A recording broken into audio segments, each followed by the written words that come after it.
أعوذ بالله من الشيطان الرجيم. بسم الله الرحمن الرحيم. ألم تر إلى الذين خرجوا من ديارهم وهم ألوف حذر الموت فقال لهم الله موتوا ثم أحياهم إن الله لذو فضل على الناس ولكن أكثر الناس لا يشكرون. وقاتلوا في سبيل الله واعلموا أن الله سميع عليم.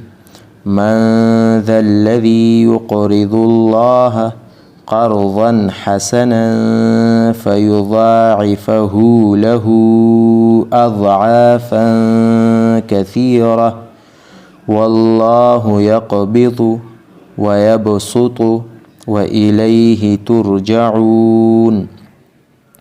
ألم تر إلى الملأ من بني إسرائيل من بعد موسى إذ قالوا لنبي له مبعث لنا ملكا نقاتل في سبيل الله قال هل عسيتم إن كتب عليكم القتال ألا تقاتلوا قالوا وما لنا ألا نقاتل في سبيل الله وقد أخرجنا من ديارنا وأبنائنا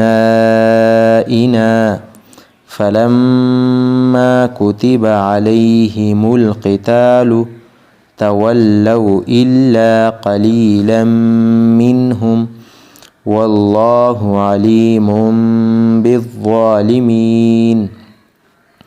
وقال لهم نبيهم إن الله قد بعث لكم طالوت ملكا قالوا أنى يكون له الملك علينا ونحن أحق بالملك منه ولم يؤت سعة من المال قال إن الله اصطفاه عليكم وزاده بسطة في العلم والجسم والله يؤتي ملكه من يشاء والله واسع عليم.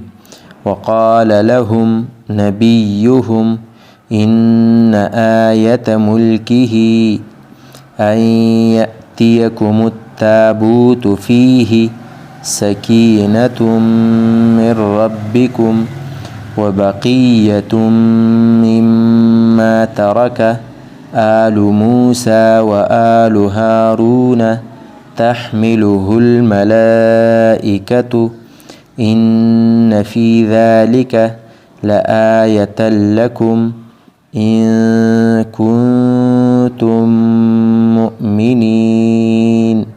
صدق الله العظيم.